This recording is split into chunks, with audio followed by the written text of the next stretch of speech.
Good morning, Rhinos. I love this part of the day. It makes me so excited. Okay, let's see what we got going on. We got people coming in. Give it a second. I'm a little stuffy this morning, so I just sprayed nasal spray in my nose. So I'm sorry that you have to see this. But if you've been a human for more than a year, I'm sure you've blown your nose at some point. So, such is life. All right, let's get everyone in, and then we'll get started. Oh my God. Okay, cool. Let's go. All right, welcome everybody. What a great initial showing. So I want to let everyone know, as of yesterday, we had deployed 25,000 new email invites. Everyone that knows Rhino knows that it is my obligation on behalf of Rhino, as our steward per se, to constantly do an outreach that's both responsible and diverse. And not diverse in terms of like this person over that person, but just a very randomized invite people, right? So through my own methods, which I'll never really share because it's like a Lamborghini. If I give it to you, you might crash, right? And then when you crash, it's a problem. So you have to know how to exactly do what I do to do what I do. But while I'm doing what I'm doing, I'm able to go ahead and email everyone that's new, that's completely at random, whether it's age, gender, sex, location, country, everything. So in doing so in a responsible fashion, I'm constantly always able to, on behalf of Rhino, find our sweet spot. And what I mean by that is if we're doing an outreach that's completely non-targeted and it's very generalized, then we're able to welcome all those and able to reach all those that would be receptive to it. Meaning those that are receptive to it, we know, and we can say, okay, we're finding that this age, this sex, this is what's most receptive to this platform, while also saying, okay, well, these people, this age, this sex, this country is non-receptive to us. Therefore, we can constantly do a better job in honing in our value proposition and allowing more people to be excited and have a pleasurable experience from day one, right? So that's the goal. And we do understand that sometimes it might be a little offensive, right? Like some of you might have received an email from me today and they're like, who are you? Like, I don't even know who you are, but you know what? Let me check out what you're doing. And that's all we can ask for, right? So many people email me back and they're like, hey, go kick rocks. Hey, your mommy smells. Like they say nasty stuff. And every single time I always respond back, hi, so-and-so, really super sorry. My mother didn't shower that day. That's why she smells. Happy 2022. Thank you, Anthony, right? Because every single person is worthwhile. Every single person is important to us. You see, Rhino's ambitions, by the end of this year, our goal is to be Times Man of the Year. Now, if you're in just this Rhino Wealth platform, you might say, well, Ant, this is fairly siloed, right? Like we do something together and, that's kind of it. It's really great. I love it. But I don't see how this grows to that. And what you should do, or not should, but what I would like to share with you is that every day we also have our Rhino meeting. We have a fantastic Rhino host that does Monday, Tuesday, Thursday, Friday, Saturday. I always go ahead and host on Wednesdays just because I love our people and I like to always show face and give the big updates, which I'm going to be doing today. But it's that platform that's actually building out an entire search engine, right? So we saw how well Google did, right? Everyone sees Google stock flying.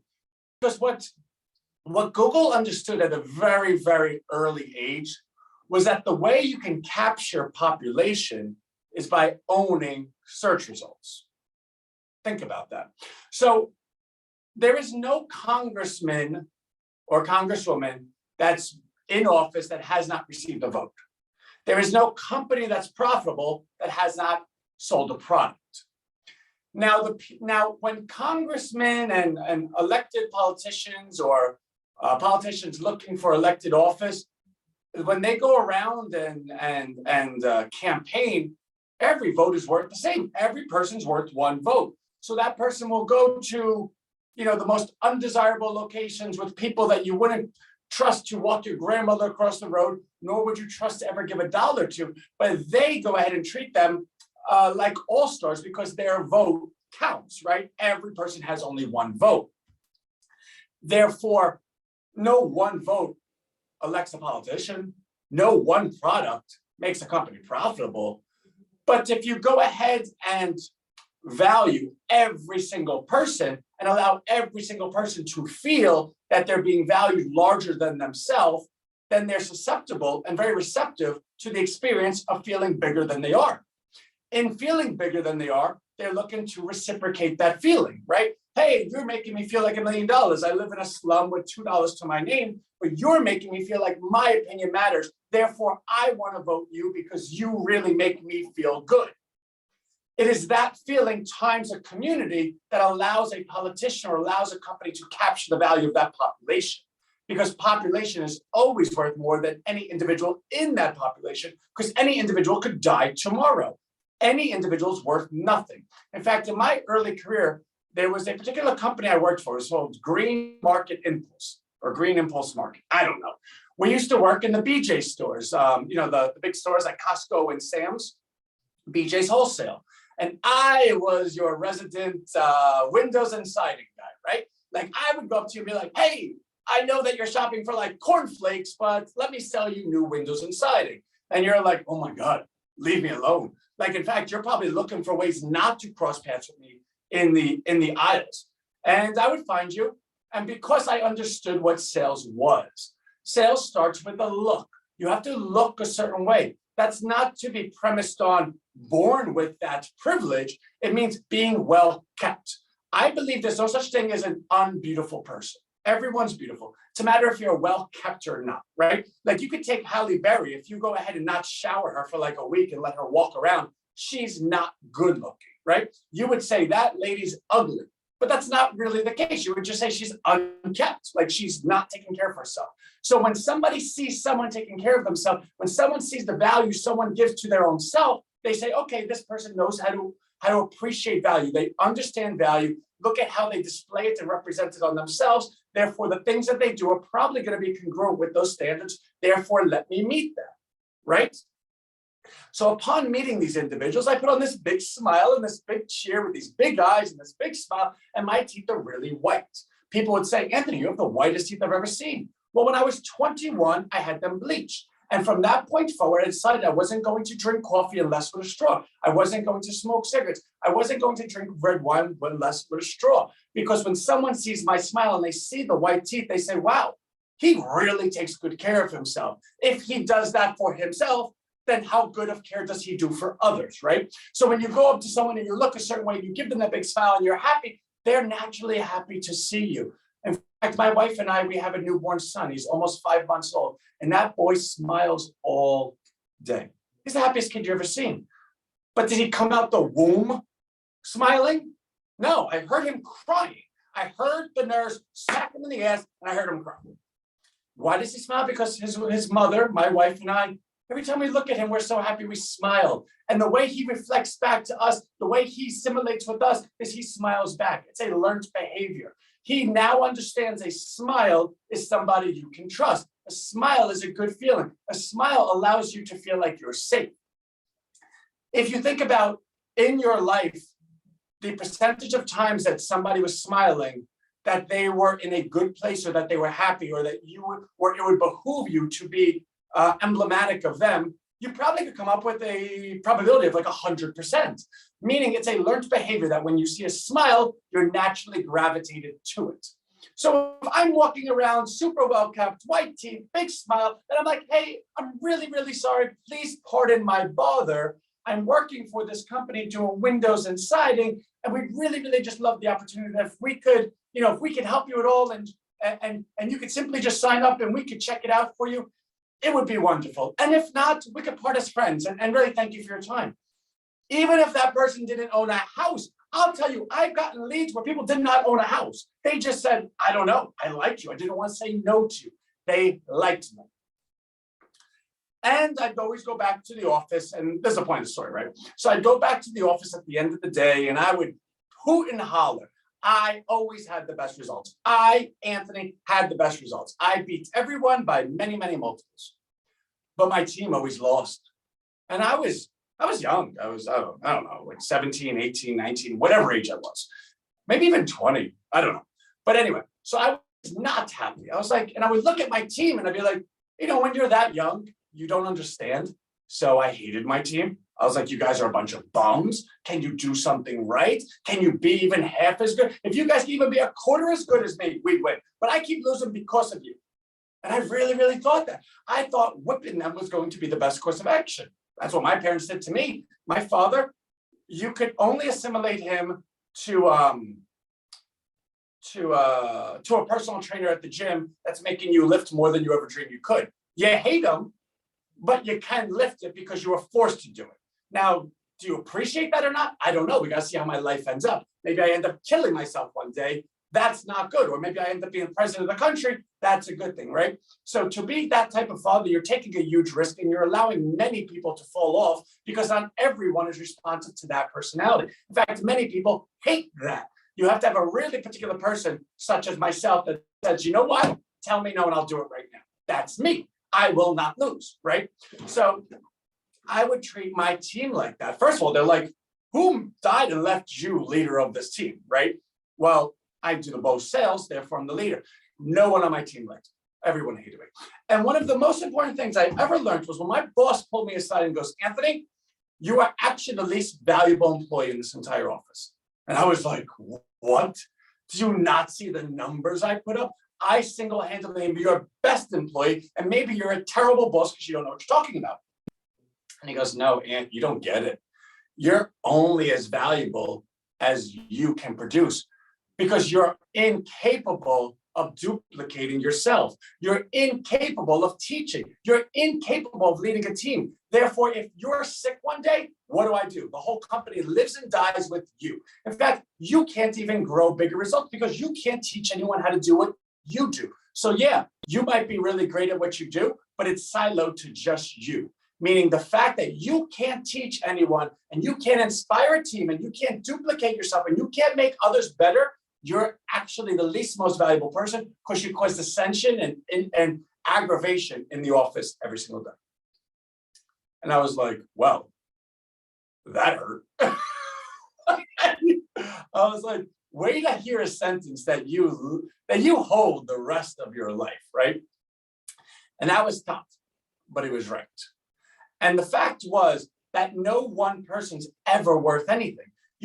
You're only as valuable as the group that you're a part of. Now, for instance, with this company, if they said, okay, we need to really, really do good today, what's our choices? All right, we either send Anthony alone and he needs to come up with 100 leads by himself, and no one ever, including Anthony, ever did more than 10 in a day because they're one human being, or we send a team that has done this many times. It's going to cost us a little more because there's more employees, but we know they get the job done. When you're an employer, the first thing that you think of in terms of coming up with a challenge is, how do you get the challenge accomplished? Then you worry about the money. You don't worry about the money before it. You have to have it accomplished. If you do not achieve your challenge, then what's the point of anything? Meaning it was always the group. And what Google so wisely understood in the beginning was, what's the value of a group? How can I go ahead and get a group? Like, for instance, a politician, they will overvalue any single person because they understand the value of the group. It's in a sense, it's a really, really great calculation, right? So if I know you and 100 of your friends collectively, 101 of you are going to be worth, say, $1 million, right? Like you and your friends are worth $1 million. Like, I don't even know what this is about. Just go with me. It's an example. You plus 99 friends, so let's say 100 is worth $1 million. Okay.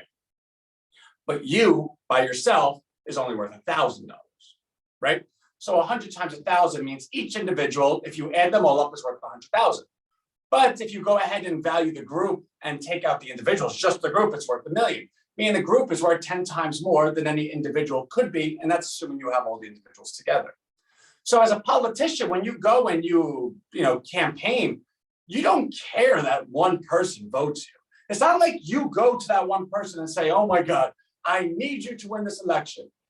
And actually, let me pause, because you do say that. but you don't mean it. You don't mean that you're going to win by one vote and that's the person who needs to vote you. No, you understand that the entire community is worth you winning the election, right? If you could go ahead and convince 51% of the voting public to vote you, you win the election. What's that worth, right? Like your salary every year, the power you have, the ability to affect community, the ability to do good and bad, the ability to make money legally and illegally, the ability to move up the ranks is worth, how much is that worth? Well, I can tell you this, it's worth more than any one in particular vote. That privilege of becoming president is worth more than any one voter could ever be worth. But because that's worth so much, you can treat every one person at the value that they're worth up here because you believe you're going to achieve it. Therefore, if you're able to do so and you're able to capture the population, then you capture a value that is so much larger than the population ever knows exists. In fact, it's even better to make them ignorant to the value that they actually have for you. It's always better to go ahead and say, yeah, but I really need you, but by yourself, if you left me, what would it matter? And if you're able to parrot that message to every individual, they now see how well they are with you, but how little they are without you. Therefore, they kind of by like abusive psychology, stay with you, right? So where am I going with this? So the search engine that Rhino is making is kind of, we understand, and we value what Google was able to do. And we're speaking of Google because they just reported today. Google at a very early age understood that the value of anything is in the population. Therefore, if you can find a way that whenever anybody wants to search something, they use your search engine, then what's the value you have as a company? You have tremendous value. You basically direct the impulse of a market, right?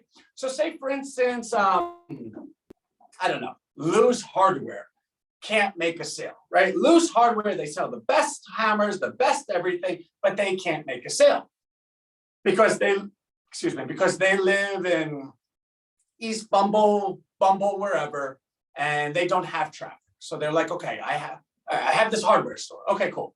Now how do I get people to buy my, there's this internet thing, right? Like e-commerce, people go online, they buy stuff. Okay, cool. All right, so how do I get on that? All right, well, hey Google, how do I get on your searches? Because people come to you when they want to search something. So when people want to buy a hammer, they go to Google and type buy a hammer, and then the results come up where they could buy a hammer from. Meaning every single result is benefited by being on Google. Therefore, they owe Google money. Google then accepts that money for giving them fresh leads.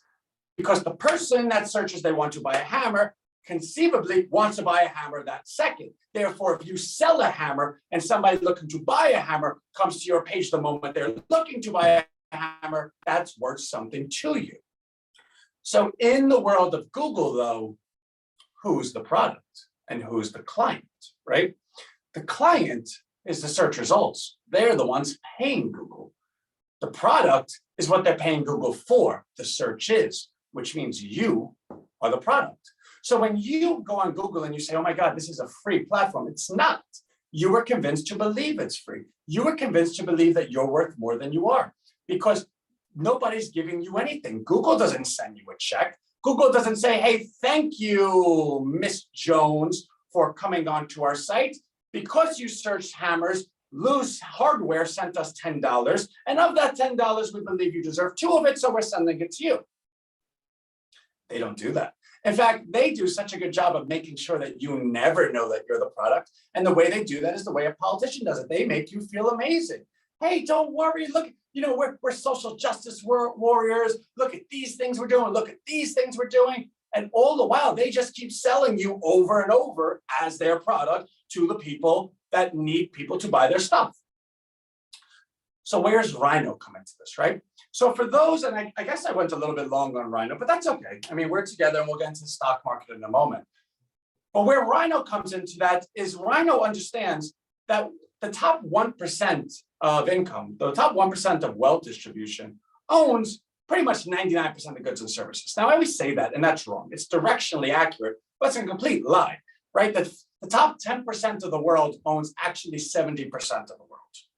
The bottom 50% own only 2%. So for all intents and purposes, does it matter if the top 1% own 99% or the top 15%? It's really just an outsized, overwhelming, almost 100% of everything in very, very few hands, right? That's all we need to know. And for those that are not in the top 1%, like Lou's Hardware or Betsy's Bottles or Timmy's Tokens or Vernesta's, I don't know what rhymes, violins, like for them to go ahead and get any kind of traction on a search engine like Google, what do they need to do? They need to pay Google. Now they need to pay Google more than Google's already getting paid by their current clients. Everyone knows that 89% of the clicks on Google are the first page. The first page has, I think, 10 listings. Therefore, for any one of you to go ahead and get any traction on the only search engine in this entire globe that people use, you have to pay, you have to be one of the top 10 paid clients for that search result. Now, if you're a new business or if you're a community business or you're a Main Street business or you're a mom and pop business or you're a business that COVID put out of business and you're trying to get back into business, do you think that you have the resources to outspend the top 10 in that field, right? And the answer is no, you don't. So what happens to you? What are your choices? Well, that's the problem. You don't have any. If you cannot get placed on Google, which is the biggest search engine that has 7 billion searches a day, what do you go on? Yahoo, MSN, Bing, DuckDuckGo? And the answer is yes. Okay, yeah, I can't get on Google, but let me get on those. Well, do you think you're not going to have the same problem? Maybe you could be the 11th search result on Yahoo because it's a garbage search engine that no one uses. Congratulations. Well, that's not good. Okay, what else can you do? I guess you go on Facebook, right, and do like Facebook ad spend and do ads everywhere. Oh, you've never done that before? Oh, I'm sure it's easy. Everyone's only been mastering it for like 10 years, but welcome to the party. I'm sure you'll do fine. And in a world where Facebook is so highly scrutinized because of the large scale of their business, right? It behooves Facebook to stay out of political crossfire by decreasing the number of new people they allow to do ad spend. What do I mean? So you say, okay, Facebook, they make a business by taking in money for ad spend. So people do ads. Yes. So wouldn't it behoove them to take as much money as possible? Yes and no, because you have to be able to scale to monitor all the ads people are doing. If all of a sudden somebody wants to post an ad for child pornography, well, Facebook has to be able to catch it, because if they don't catch it in time and that ad goes out, now Facebook has a headline, Facebook promotes child pornography. Do you think Facebook wants that? Do you think Facebook would risk that headline for the $10 you're going to give them per day when they're worth $1 trillion? No, they never will.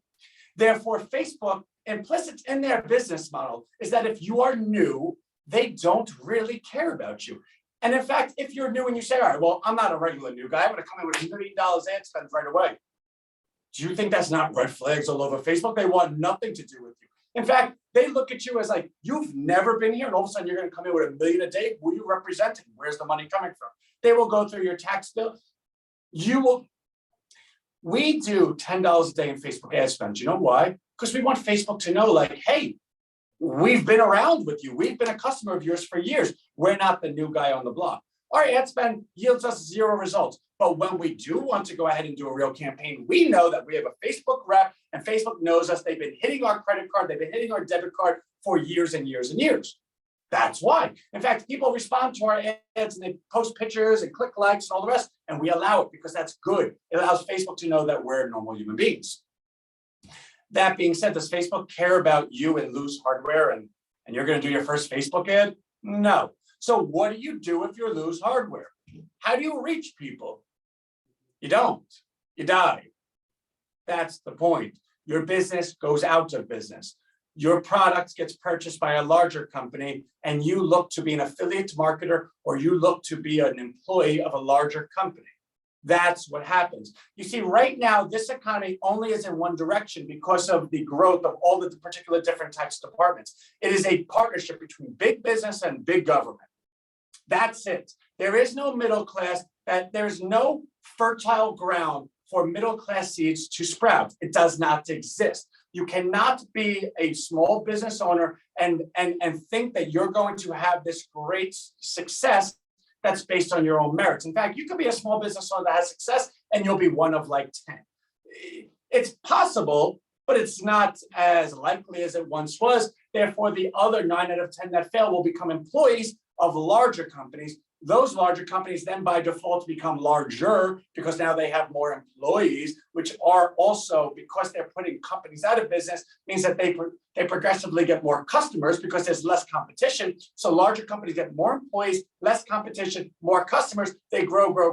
And then the government, when they want to go ahead and put tax increases or anything, do you think they go to regular people anymore? No. They say, okay, why am I going to go campaign in that district and talk to these one-offs when I can just talk to Lowe's or Home Depot, who owns 10 million of them in this industry, in this location?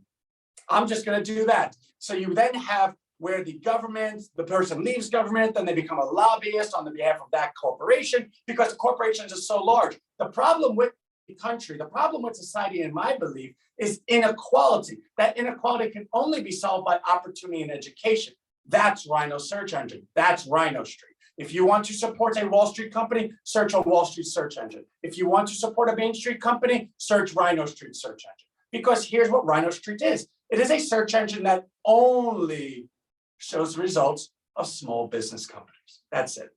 If you are a Wall Street company, you cannot be a result on Rhino Street. You know why? Because we don't care about the money that comes in. Nobody pays us to be on our search engine, which means it's the most honest search engine that's ever been in the history of the world. Well, and if you say it's free, that's impossible. Things are not free. You're right, they're not.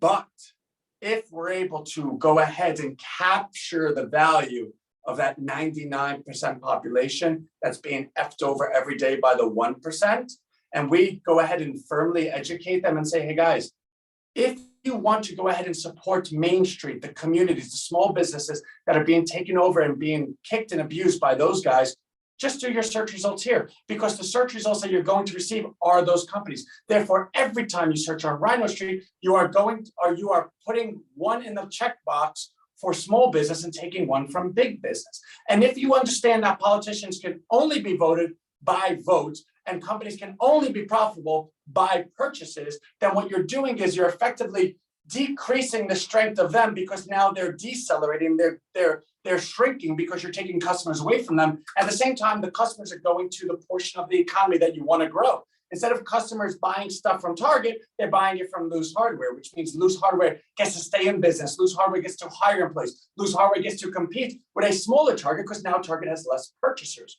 Okay, yeah, I get it, but this sounds real kumbaya. Why would people do that? Well, the search results are them. Because at Rhino, we believe every individual is their own business, whether you're selling your labor to an employer or you have a great business idea that you've yet to do. Even if you've never made it, we'll make it for you. You come to Rhino and we have an amazing Rhino marketplace team. And you say, Aunt, I have this idea. I want to make buttons with marshmallows on it. I always wanted to do it, but I never got to do it. How do I do it? Great, let's make you the site. Let's get you on the marketplace. Let's put you in as a search result. Okay, so all of this has happened. Anthony, who's paying for this? Are you taking money? Are you taking commission from the small businesses? Are they paying to be search results? No. So where's the money coming from? Well, Rhino has a thing called Rhino Coin. Oh no, here we go, crypto nonsense. No, it's not crypto nonsense. In fact, crypto is a complete scam and we want nothing to do with it. But when you go ahead and capture the value of a population, you have to have a means of exchange that they all agree upon. Therefore, as long as they agree upon it, their population, their growth in the population increases the value of that agreed upon exchange, Rhino Coin. So how does it work? Okay, every company that's on our platform will have a Rhino wallet that is active by January 2023, which means every purchase from every company that is ever a search result of Rhino Street goes ahead and purchases a coin. How does it work? Okay.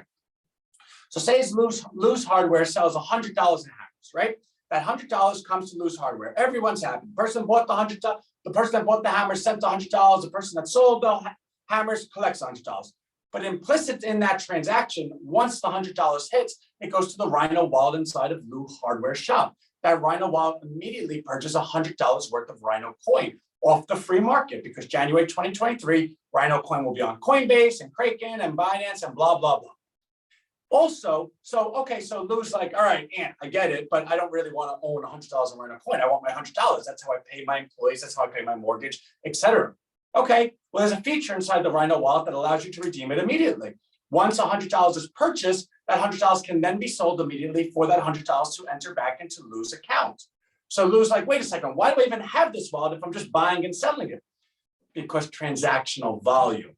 That transactional volume, the higher the volume, means the higher the growth of the purchases that are on the platform. The higher the growth of the purchase on the platform, the more value the coin is. Therefore, the coin single-handedly captures the value of this entire population. And if our market is the 99%, and the 99% say, well, okay, this is simple. I could just search here and I'm just helping small business rather than Wall Street business, why not do it? So if you could get 50% of the 99% and you could go ahead and capture the value of at least 50% of the world's population in one coin, what's that coin worth?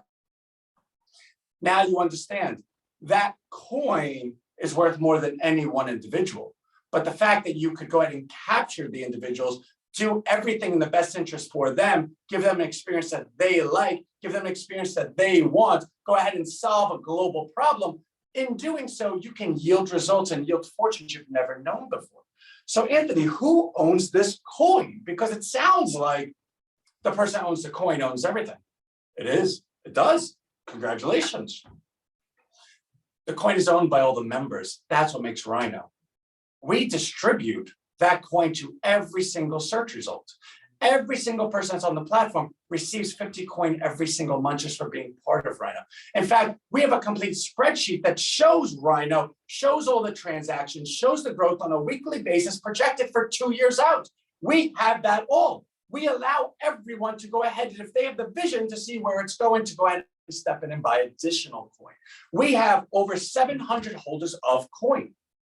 So, and I guess I got carried away, right? It's already 32 minutes. And all I wanted to really say was for those that, I guess where we started was that I send out emails to people, and that it is those people that we're looking to welcome into the platform. And it is those people we're trying to represent what it is we do. And we're looking for different angles to do it. So Rhino Wealth is a particular, I guess, satellite of Rhino. We do really well here and we like helping those. But it is our interest, it is our goal that you say, wow, I really like Rhino Wealth. I'd like to learn more about Rhino. Now, obviously, you can see I'm completely passionate about what we're doing. The fact that I just spent 30 minutes like, blah, blah, blah, that's who Rhino is. So I guess we should go to the stock market and see where it is, because like that's what we're doing here. But I don't know. I guess I just want to go on a tangent for a second. That being said, let's talk stock market. So Google reported earnings last night. Now, if you remember what we said yesterday, in fact, I think we said it the day before, because today's Wednesday. No, don't stop. Vernesta, love you. So what we said was when we sold our Etsy position and we sold it Monday, we said we did not want to be in it any longer. We made a profit on it. We made 50% profit on one of our Etsy positions, and we made 7% profit on that second Etsy position. We navigated the last 2 weeks of tumultuous waters where the NASDAQ was down, the market was down, the world was ending, and yet we were profitable, right? So we're pretty good. But we said, you know what, there is a certain mental value, right? Like you need to be sane. You cannot go through 2 weeks like we just did, trading options back and forth that expire on a weekly basis, navigating earnings left and right, and continue. You need to take a step back. You need to take a day and say, okay, now let's reevaluate. Where are we? What are we doing? So we said, okay, this is what we need to see from the NASDAQ. We need to see it going up on accelerating volume, on increasing volume. Yeah, the volatility is coming down. Great. Well, the volatility was super duper high last week. We had a capitulation day. Of course, the volatility is coming down. Yeah, the volume's coming down from the super duper high day yesterday, the capitulation day. but we need to see it stop going down, because if this market's just going up on less people buying it, while more people becoming complacent, what is that set up for? The volume is telling you no one believes where it is, and there's less people buying it, but the volatility says everyone's happy. So if everyone's complacent and they don't know the boogeyman around the corner, that's a problem. That's a setup for a market that tanks. And you could go ahead and just logically figure that out for yourself. But we go ahead and see it in charts. We're able to see it in algorithms. We're able to see it in experience, right? Because there's certain behaviors of the market that are indicative to what the market's trying to tell you. At every moment, the market's telling you something. It's just whether you're listening, whether you hear it or not, whether you see it or not. So we've seen the volume from Monday go down. The volume was down yesterday. Today's Wednesday, right? I think so. Yeah, today's Wednesday. And the volume's probably lesser. Okay. So we wanted to come in today, and we were actually going to say something to the effect of, we're looking to short the NASDAQ, right? Like, we want to sell it. We want to go ahead and kind of put a little bit of a Rhino stamp on the world and say, you think we could only buy things when things go up? Watch this. And it's a bit of an ego thing. I will tell you, I will admit that. Because if I can go ahead and really flex myself to all those that are new, and those that are new are like, wait a second, the market was going down and they made money buying stuff going up. And then they switched up and went down and the market crashed. Like, how did they're good. And we want that. We want people to say, Anthony and Rhino are good. Let's learn more about them. Because it is those people that we are going to be a superhero to, and they may just not see it yet. But if we could show them that we can lift up cars in the meantime, they're going to be like, wow, if you can lift up a car, I wonder what else they could do, right? So we wanted to come in and short the market. And then yesterday, Google reported earnings, and they were good. Actually, they really weren't. I don't care what anyone says. I know how to read a balance sheet, right? So I went through it, and I was not impressed. In fact, their cost of acquisition was $1 billion more than the analyst community believed or was expecting. Their YouTube numbers were under what the analyst community were expecting. Their revenue numbers were higher, and their earnings per share were higher. But it's Google. But it costs them more to get those earnings. And if they have to spend more to make more, well, then where does that stop? That means that the growth is no longer organic. Now they have to spend to do it. Therefore, they're competing for those customers versus other people like Facebooks of the world. And if all of a sudden the growth isn't so free and they actually have to compete with each other to grab that growth, what does that mean? How high do those expenses go? And what's the future growth rate? And we're talking quarter to quarter, right? I do understand we love Facebook for the next decade. Facebook for the next decade is not Facebook for the next quarter, right? Facebook for the next decade is not Facebook for the next week. So very different. But we were not impressed with Google's numbers. So why are they up so much? I think they're up 10% or something, at least last I checked. Because they announced a 20-for-1 stock split. So like my wife said to me this morning, Anthony, what's a 20-for-1 stock split? It's really just cosmetic. So if a stock is $100 and it's a 20-for-1 stock split, so say you own one stock at $100. Now you own 20 stock at $5 each. It's the same exact number. 1 times 100 equals 100. 20 times 5 is 100. But it allows each share to be a lesser price.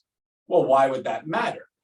Well, there are people that can't afford the options in companies because their share price is so high that to buy the options, they have to spend more money than they can.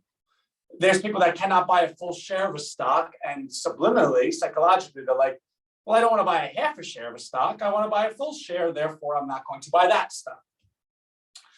And then there's a thing called the Dow Jones Industrial Average. Here are the 30 most prominent trophy assets of the United States. It's an index. That's what everyone calls the market. What's the market up? What's the Dow up? It's up 100, it's down 100, whatever the case may be. To get into that index, it's a price-weighted index. So the way the index works is they take all 30 stocks, add up the prices of them, and then what's the accumulated value they're up or the value that they're down, and that's how the index is cited. That's different than the S&P, which is a market cap weighted index. And the S&P, you can have a stock like Apple that's $160, but the market cap of Apple is $3 trillion. So when Apple goes up 1 point, it's not the same as, say, AMC going up 1 point, even though they both went up 1 point. AMC's market cap is much less, therefore it counts less in the aggregate number the S&P's up or down. Not so with the Dow. The Dow, it doesn't matter. If you're up a point, you're up a point. Therefore, to get into the Dow, you have to be at a reasonable price. Your stock has to be in a reasonable price. So the speculation is if Google is splitting their stock 20-1 and their stock is now $120 to $130, oh my God, can they be in the Dow one day? And the Dow is the creme de la creme. If you're in the Dow and you're like a POS company, which doesn't exist, but everyone buys you, everyone owns the Dow Jones Index. To own the index, so for instance, if I want to own the Dow Jones, I own the Dow Jones ETF, DIAs, or I own the index. So I put $100 to the index, and that $100 gets split equally amongst all the companies. Therefore, if you're in the Dow Jones, your company, your stock is always going to be relatively good because all the money that comes to it automatically goes to you. You're just like part of the party. You don't even need to be a good member. You're just like, well, you're there, so here's your share, right? It's like a revenue share, sort of, kind of, sort of.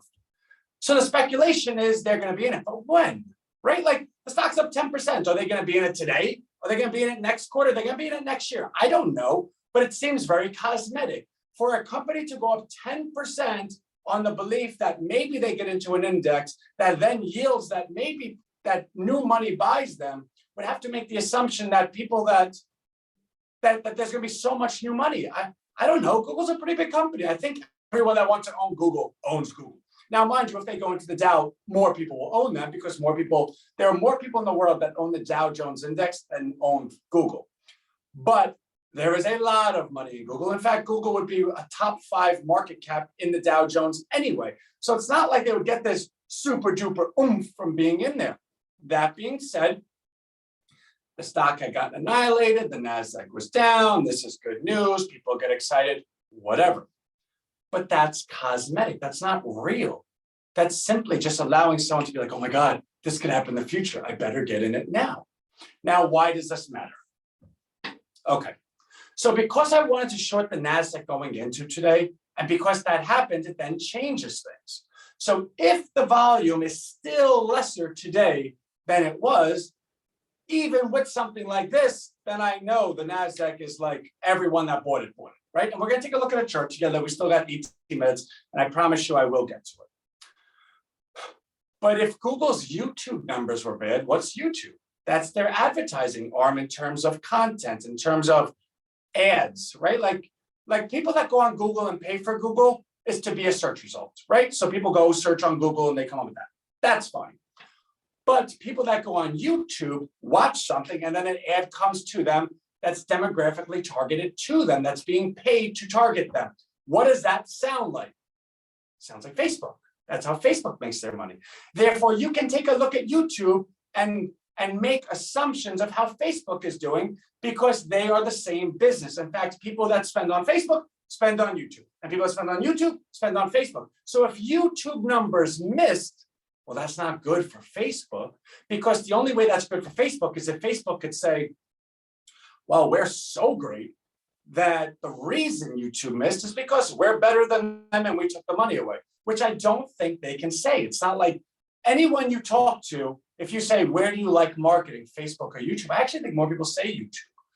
So I don't even think that's on the face. I don't even think on the surface that's correct. I think actually YouTube is better for marketing than Facebook to begin with.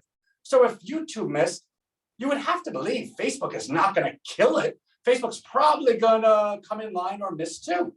So why does that matter? Well, Google is up 10% on something that's cosmetic, that has nothing to do with the company. That's theoretically pulling the whole NASDAQ up. The people that shorted the NASDAQ are now covering. All of the volume that has been decreasing is getting blown out left and right. Because remember, the NASDAQ went like this, and now it's gone like this. All of the people that shorted here are buying it because they have to cover their short positions. In covering their short positions, you see the volume going down because they are the only ones buying it. It's because they have to buy because they're losing money as the NASDAQ goes up. So that's not really a reason to buy the NASDAQ. In fact, that's a reason to say, yeah, you see it going up here, it's probably going to go down. And if you looked at the Google numbers, you would say, Facebook, Google just said Facebook numbers aren't going to be good. So then Facebook would theoretically be down today. But because Google did this cosmetic thing where they're lifting everyone and Google and Facebook trade together, people are likely, I don't know where the market is, will look, likely owning and buying Facebook on this. Why is that important? Because Facebook reports earnings tonight. Meaning, at the end of the day, you're going to see how Facebook did. If Facebook did not do good, if they did as good, if they did even as YouTube, they're going to go down. If they did even as YouTube and they don't split a stock, which they can't split a stock because Facebook is what, $200? What are you going to split it to, right? They're not going to get that kicker. They're going to lose every little nook and cranny they got for free today. And if Facebook does worse than YouTube, you could see Facebook go down 10% tonight alone. Okay, well, why does that matter? Now, here's the part of the story where, like we always say, you have to understand the algorithms and all that stuff, right? Like you have to have a logical approach that takes emotion out of it. But it doesn't matter. It's not an autonomous car. You still need a driver there. You still need somebody that's able to look at the sheets. You still need someone to say, well, Tim Cook was a supply-oriented guy. Therefore, we think Apple's going to beat earnings, even though nothing in the numbers say it. We just know who he was, right? You have to know this stuff. Amazon reports tomorrow. Amazon has always gotten a premium because people believe they're going to split that stock. People have always bought Amazon on the rumors that they would split that stock because the stock was 2,000, then 3,000, then 4,000. And do you want to buy a share of Amazon at 4,000? No. Do you want to buy a share of Amazon at $40? Yes. It just happens, right? Like that's an easy answer. You don't even have to think about it. Therefore, if Amazon ever split that stock, the stock would soar in the beliefs of people. Okay. So what's that have to do with anything? Well, Google just split their stock.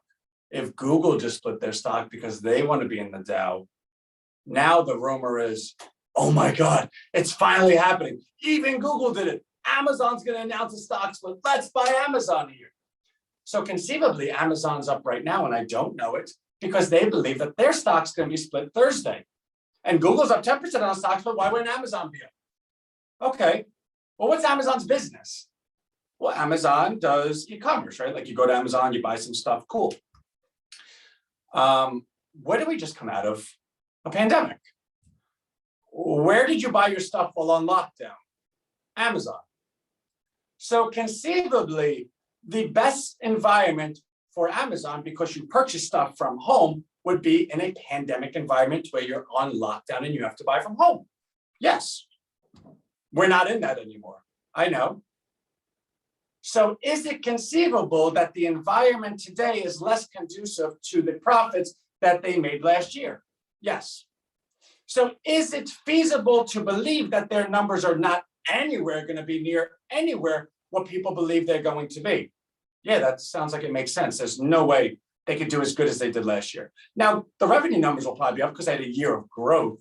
But in terms of the growth rates, not even close. There is no way you're going to convince me that more people bought on Amazon when they had the option to leave their house than when they were forced to stay home. Zero, I will never believe that. So what's the point, Anthony? So we believe Amazon will probably miss numbers. Wait a second. So you're saying Facebook might miss numbers and Amazon might miss numbers? Yes. And you're saying Facebook is artificially getting a bump from Google because Facebook and Google have the same business, yet YouTube numbers say Facebook's going to go down. And Amazon's getting an artificial bump from Google because everyone's waiting for a stock split. Yes. And you're saying you wanted to short the NASDAQ anyway, and now the two biggest companies that are reporting today and tomorrow, you expect are going to disappoint. Yes. So what does that mean? Well, that means that's my thesis. I believe the NASDAQ's going to go down for the rest of the week, pending what the volume is today. So what we need to do is take a look at the volume today, and let's see if we can go ahead and pick our point to go ahead and take a short position on this market. And when I say me, I'm a Gemini. I have 1,000 personalities. I'm talking about every single one of Anthony's personalities. And if you ask my wife, she will tell you I had a different personality yesterday than I did today. And I don't know what she's talking about. Yes, I do. No, I don't. You get it, right? So let's get into the market. All right. La, la, la, la. Okay. So where are we today?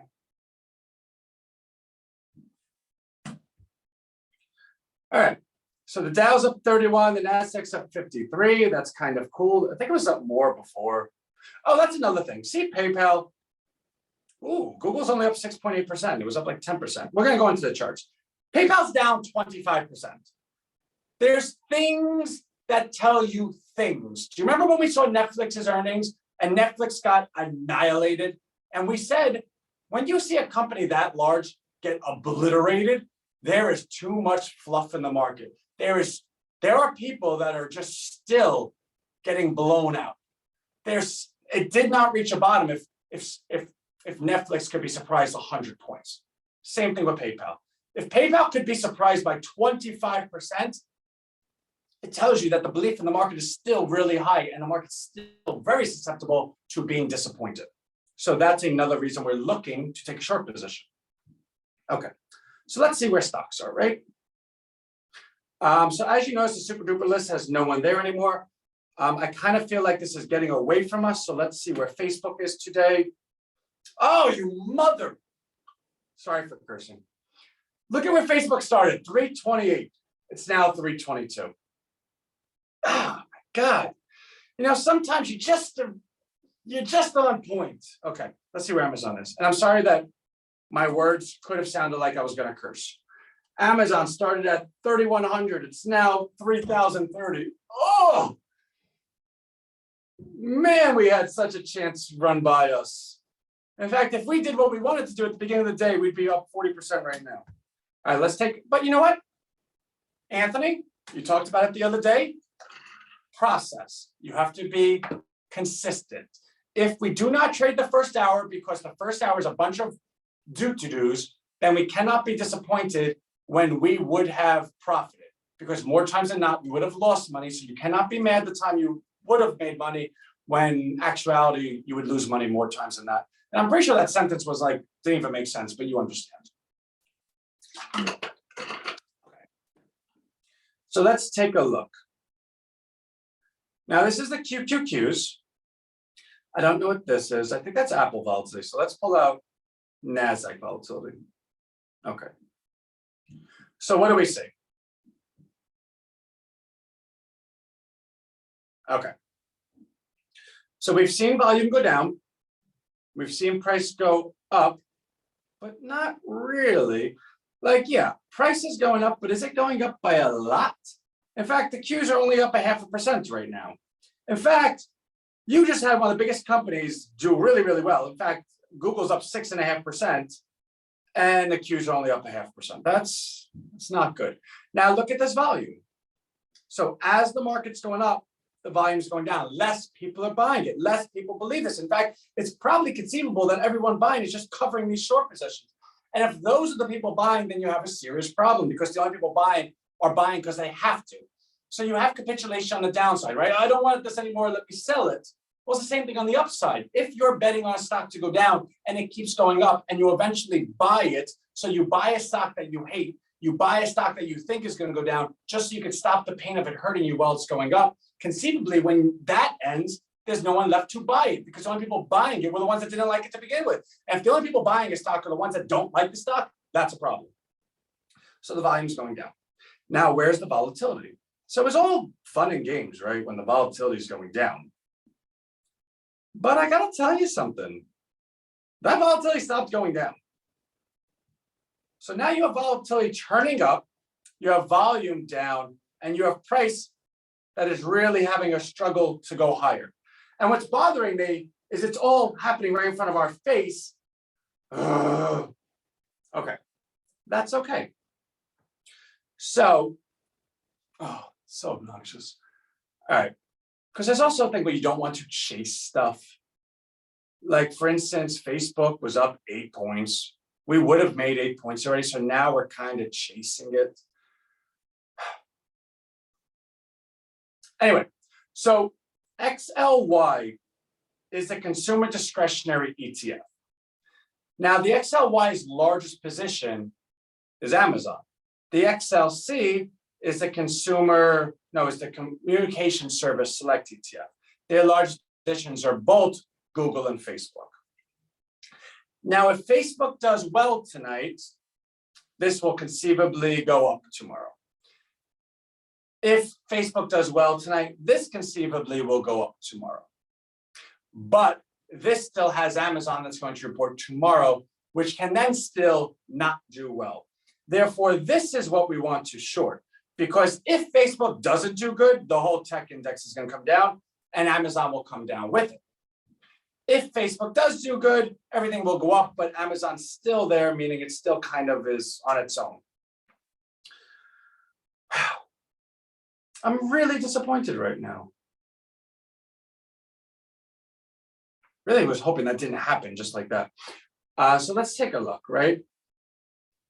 So Amazon has its own volatility. So if I have it right here. So XLY's largest position is Amazon. So it's an ETF, but if the largest position is Amazon, the ETF will follow Amazon. So if you're ever looking at purchasing options for a company like Amazon, they're very expensive because Amazon is like $2,000, $3,000, whatever. So if you want to purchase options, a one call or one put is like $10,000. So you want to go ahead and find a proxy, something that will represent those gains or losses with a lower cost structure. XLY is that. So if we take a look at XLY, we can see, all right, so price was going down, volume was going up, right? Right. Okay. Volatility was going up, right? Right. Okay. Now price is going up, volume's going down, but volatility's going down. All right, everyone's complacent. They're like just chilling. They're like, yo, what up, what up, what up? Okay, cool. Now price looks like it's going down. It's down on the day. Volume is still going down, which means not only there are not any buyers left, but now there's like so little buyers that it's going down and volatility is going up. That's the setup that this thing's going to go down. And that's my belief, right? So how do we want to play it? Now, unfortunately, because the stock already went down today, we're not going to buy a large position in this, right? Because we are not going to risk that much money in something like this when the move already happened. Because conceivably, the move that happened already today can reverse. So for instance, yeah, the stock gave up, 2-3%. And now it went back up that 2-3% going into numbers tonight. So we do know that there is a chance that what we buy right now may be down tomorrow, which is why we're not going to buy a lot of it, right? Also, before we do that, I want to take a look at all the things in it. Because you do have to know what you're buying, right? So let's go to XLY. Where are you? There you are. What's in you, buddy? Portfolio. Okay. So Amazon's the largest at 22%. Tesla is the second largest at 17%. Then you got McDonald's, Nike, Home Depot, Lowe's. Starbucks is down today, Target, bookings. So what we have to do is we got to take a look at a stock. We have to take a look at a chart of Tesla too, because we can't just buy. So Tesla, it's going up on declining volume too. All right. So we can at least feel comfortable that Tesla's not going to, it's not going to ruin our day. If anything, they should come down together. All right. But XLC,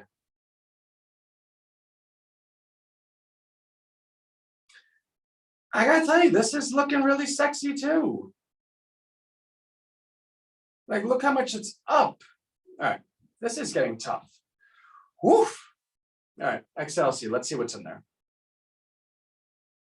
And again, you're actually watching decisions be made in real time. Why are you telling me you don't, you know what? How about I take Select Spider and throw you out a window?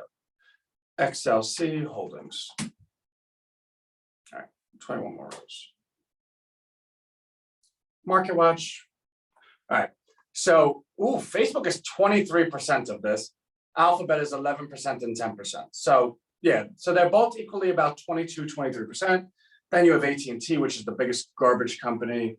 Comcast, Verizon, Walt Disney, T-Mobile, Netflix already got annihilated, but it came up a lot. So this might be Activision's already got bought out, Match is down for the day, Twitter.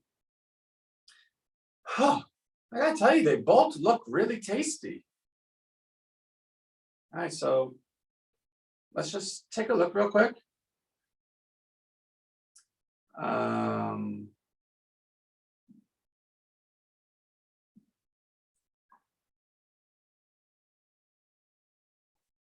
I don't know which one I want to own. This is tough. I guess this one, because it had like that outsized move that really means nothing.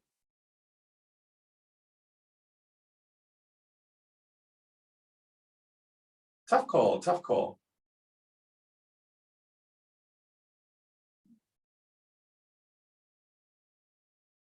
Maybe.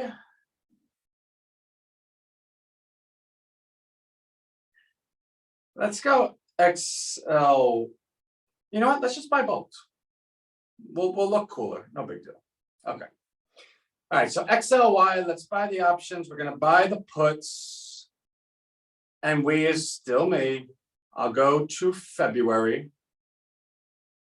Now we're already in February, but this is 2 weeks from now. This is the Amazon one. It's 185. Puts are on the right side. Remember, puts, calls. Puts allows me the opportunity to put it to someone. So I want it to go down. Let's say my God, these are expensive. You know, let's just say I did the 184s. Let's say I did 183s, right? Why not? 2 points out the money. Now I'm going to buy these. I'm going to limit my price. 340 plus 370 is 710 divided by 2 is 355, right? So we want to put it right in the middle. Let's buy 10. That's 3,500. Preview order, place order, change. They didn't give it to me. Looks like we have to pay more. Place order, give it to me. Still didn't give it to me. Listen, you dirtbags, give me the stock. All right, they gave it to me. Now, when you see that come up, it means we already bought it. Okay, so that was XLY. Now let's go look at XLC. So instead of making the choice, let's just buy both, right? And we are buying the half position we would have purchased. We're now splitting that in half. So that's why each one of these positions are 3,000. So let's go the 18th, 75. Let's go to 74, right? Let's trade that. Let's buy. Whoa. Why are they so cheap? All right. I don't like buying things that are that cheap because it just makes me feel icky. Let's go to 75. All right. So let's buy to open. Limit 110. Why are they so cheap? I don't understand this. I don't want that. I'll do 130. Let's buy 15. Let's buy 20, whatever. Preview order. Change. Maybe we have to go up a little bit. Give me the stock. Okay, we got it. All right. So we are the proud owners of 2 stocks that are already down. Congratulations, guys. We have already lost money. All right. So what do we buy? Where's my chart? Oh, why not trade QQQ directly? That's a good idea. Because I think these are the ground zero situations. Because all of the factoids that I outlined about how I believe these companies are getting, how they're being valued higher than they should be on cosmetic reasons, allows me to identify them as ground zero. So I believe the QQQ will come down, obviously. So if these companies miss, QQQ will come down. But I believe it is these companies that have a lot of people hiding in them, a lot of people in the stocks that believe they're worth more than they are. And when the stocks get revalued to the correct price that I believe they're worth, which is lesser, the stocks will take a hit. So I guess you could do it both ways. The way you're talking about is certainly safer because I'm identifying 2 companies per se while you're taking a look at the entire index. Just preference. So that's why I'm doing that, right? So let's see. I purchased 10 XLY 183 puts expiring in 16 days at $3.60. I purchased 20 XLC 7550 puts expiring in 16 days at $135 each. Right? So that's that. That's what we did. Hopefully it works out. We'll see. Well, who bought Etsy? What do you anticipate will happen with Etsy? I don't know who bought Etsy. I know that we personally owned calls on Etsy. I know we sold those calls for profit. Whoever owns Etsy, God bless them. We have since sold it. Let's see where the price of Etsy is. It's now 142. If you remember yesterday, it was up to 158. We sold it at 154, so we're feeling pretty good right now. Anyone, if you are still holding Etsy, you're learning a lesson. If that were me, I would sell it. Even with the loss right here, I would sell it. But again, the market is learning lessons, and whoever learned the lesson of buying it, and you would own it for the reasons you own it, and you would sell it for the reasons you sell it. We simply just share the reasons why we are doing those activities, those behaviors. Then the rest is to each their own. I do know we're already over. I do know that I want to mention another stock today. Yesterday, we talked about silver coins. Today, we're not going to mention one. What I think I'll do is Friday, I'll go ahead and create a doc, maybe, and offer that to you as like a free PDF type of thing. These are the 5 that we like, and these are the reasons why. So at least maybe you could do it as some weekend reading. But that's that. Guys, I will be hosting today, 2 o'clock, Rhino. So actually, let me show you something. Rhino Live. So this will be me today. Oh, I did it. I'm such a... So I wrote what I did only to host and panelists. I'm sorry. This is me. Go ahead and be a part of it. We're going to share some news about updates with Rhino. Let me see if I could copy and paste this. Please let me do it. Yes. All right. And that was the activity for today. As always, that's going to be in the Rhino Wealth Blotter. I'm going to do that now. But take some time with that stuff, guys. Will you send out emails today, red and green numbers? If so no. Thank you, Gunny. Mike, I don't actually have any red or greens. I didn't do them. Because we're identifying this particular situation. And a lot of the red and greens got resolved because the market went up. So we deleted all of the ones we had because they don't longer exist. It is our interest to go ahead and find new ones. So I think we're going to get close to it. I will take a look probably, I don't know when. Definitely by Monday, because even though we're not going to be doing this every day, we still send out the emails every day. And Monday we do a live, so I'll be able to present it. Let's see what Facebook does tonight and Amazon does. So we know, is there like what we're going to always talk about the relevant events. In lieu of having an hour of relevant events to talk about, we can then start doing the secondary work, which is now finding the new things in lieu of having things to do. So that's that. Guys, totally love you. We'll take a look at what Facebook does tonight. We expect that they're not going to do well. We'll take a look at what Amazon does tomorrow. We'll be with you before then. And totally cool. So really, really love everyone. And I'll see you tomorrow. Be on at 2 o'clock today, and I'll see you again. Cool, guys. Bye.